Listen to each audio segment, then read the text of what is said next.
Hello and welcome to Lovneesh sir की class. आज की ये शिक्षा निदेशालय राष्ट्रीय राजधानी क्षेत्र दिल्ली की वर्कशीट नंबर 15 जो कि कक्षा छठी के विद्यार्थियों के लिए है, यह ली गई है विज्ञान विषय से। और आज इसमें हम फिर से एक बार पाठ भोजन के घटक को जारी रखेंगे। तो जैसा कि आप जानते हैं कि पिछली कुछ वर्कशीट से हम इसी लेसन को जारी रख रहे हैं और इसके विभिन्न भागों को सीख भी रहे हैं। जैसे पिछली बार हमने रफेज यानी कि रुक्षांश के बारे में सीखा, जल के बारे में सीखा कि उसकी क्या इंपॉर्टेंस है हमारे शरीर के लिए। आज हम जो सीखने वाले हैं वो है अभावजन्य रोग, यानी किस विटामिन या किस खनिज लवण की कमी से हमें कुछ बीमारियां हो जाती हैं, उनके बारे में हम सीखेंगे। तो चलिए बिना समय गवाए शुरुआत करते हैं मेरे साथ और समझने की कोशिश करते हैं। सभी पोषक तत्व अधिकतर एक भोज्य पदार्थ में नहीं होते हैं, यानी सारे के सारे पोषक तत्व एक ही भोजन के वाले पदार्थ में हो, यानी एक ही फूड आइटम में हो, ऐसा कभी नहीं होता। पोषक तत्वों की कमी होती है जब हमारे शरीर को कोई विशेष पोषक बहुत लंबे समय तक नहीं मिलता, यानी कोई एक प्रकार का पोषक तत्व अगर हमें लंबे समय तक नहीं मिले तो उसकी कमी से हमारे शरीर को नुकसान पहुंचता है, बीमारी हो जाती है। यदि पोषक की कमी एक या अधिक पोषक तत्व के कारण होती है तो बहुत सारी बीमारियां या विकृतियां हो जाती हैं। तो देखा आपने कि यदि पोषकों की कमी एक या अधिक पोषक तत्व की कमी के कारण होता है, यानी अगर आपको एक पोषक तत्व या एक से ज़्यादा लंबे समय तक ना मिले ना, तो आपके अंदर पोषकों की कमी हो जाएगी। फिर क्या होगा, आपके शरीर को बहुत सारी बीमारियां लग जाएंगी या आपको विकृतियां भी हो जाएंगी।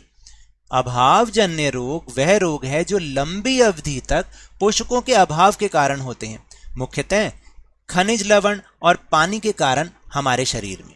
तो देखा आपने कि अभावजन्य रोग, अभाव का मतलब होता है कमी, कमी के कारण, जन्य का मतलब उपज, मतलब जन्म लेने वाला, यानी किसी चीज की कमी के कारण जो रोग हमें हो जाता है उसको हम अभावजन्य रोग कहते हैं। और लंबी अवधि तक अगर हमारे शरीर को पोषक नहीं मिले, पोषकों के अभाव के कारण जो रोग हो जाते हैं उन्हें हम अभावजन्य रोग कहते हैं। और खास तौर से ये खनिज लवण और पानी के कारण ऐसा होता है। तो चलिए अब हम देखते हैं कि किस विटामिन या खनिज लवण के कारण कौन कौन से रोग हो सकते हैं।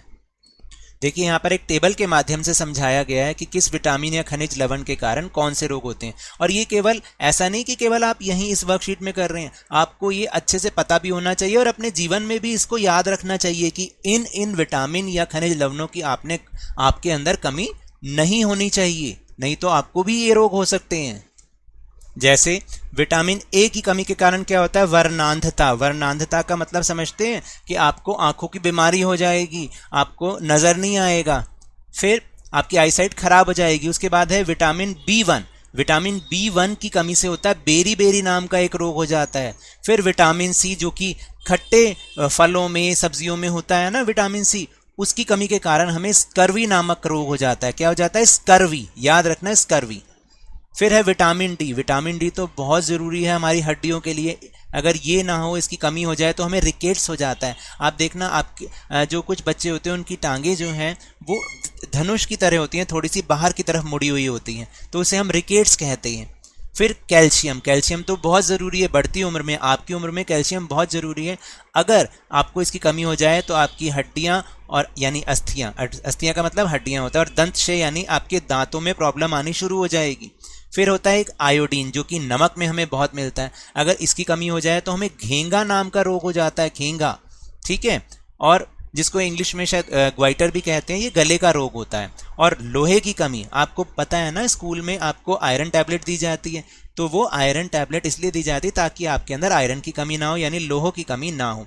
और अगर ऐसा होता है तो आपके शरीर में अरक्तता हो जाएगी, यानी खून की कमी हो जाएगी। अब याद रखना, ये रोग अपने ऊपर कभी मत होने देना, इन सारे विटामिन को किसी न किसी जरिए आप लेते रहिएगा।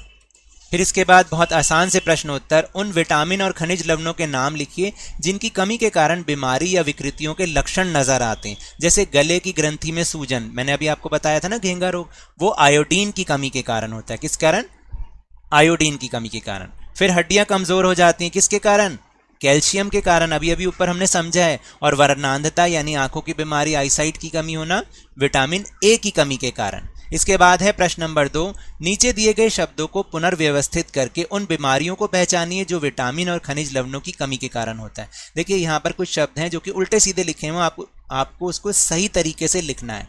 जैसे पहला है ये वाला, ये क्या बनेगा, बेरी बेरी, जो विटामिन B1 की कमी से होता है। फिर इसके बाद है ये, इसको तो पढ़ा भी नहीं जा रहा, इसको हम सीधा करेंगे तो बनेगा स्कर्वी, जो विटामिन C की कमी के कारण होता है। ये जो शब्द है ये है रिकेट्स, जो विटामिन D की कमी के कारण होता है। और फिर ये है अरक्तता, जो कि आयरन की कमी के कारण होता है। इसको हम ऐसे भी लिख सकते हैं और इसको हम ऐसे भी लिख सकते हैं। आप दोनों तरह से लिख सकते हो, इसको दोनों ही सही है, ठीक है। तो इसके बाद एक ज़रूरी इन्फॉर्मेशन, हमने टेलीग्राम ऐप पर भी अपना एक चैनल लवनीश सर की क्लास के नाम से खोला है, जिसका लिंक आपको डिस्क्रिप्शन बॉक्स में मिल जाएगा। आप वहां से भी इस वीडियो के लिंक और इसके साथ साथ जो भी आपके लिए ज़रूरी वीडियो के लिंक हैं वो आपको वहां मिल जाएंगे। आप उसको टच करें और सीधा यूट्यूब में पहुंच जाएंगे, आपको कहीं पर भी सर्च करने की ज़रूरत नहीं पड़ेगी। तो ये तो थी आज की वर्कशीट। अगर मेरे इस तरह समझाने से अब आपको समझ में आने लगा है तो इस चैनल और इस वीडियो को तो बहुत लाइक दीजिएगा, शेयर कीजिए, सब्सक्राइब कीजिए और जल्दी से जल्दी अपने ही इस चैनल लवनीश सर की क्लास के सब्सक्राइबर्स को 50K तक पहुंचा दीजिए। लेकिन याद रखिएगा, घर से बाहर निकलते समय मास्क अवश्य लगाएं और जब भी आपकी बारी आए कोरोना का टीकाकरण जरूर कराएं, क्योंकि कोरोना को हराना है और जिंदगी को एक बार फिर से सुहाना बनाना है। और उसके बाद भाई स्कूल भी जाना है। इसी उम्मीद के साथ बहुत बहुत धन्यवाद।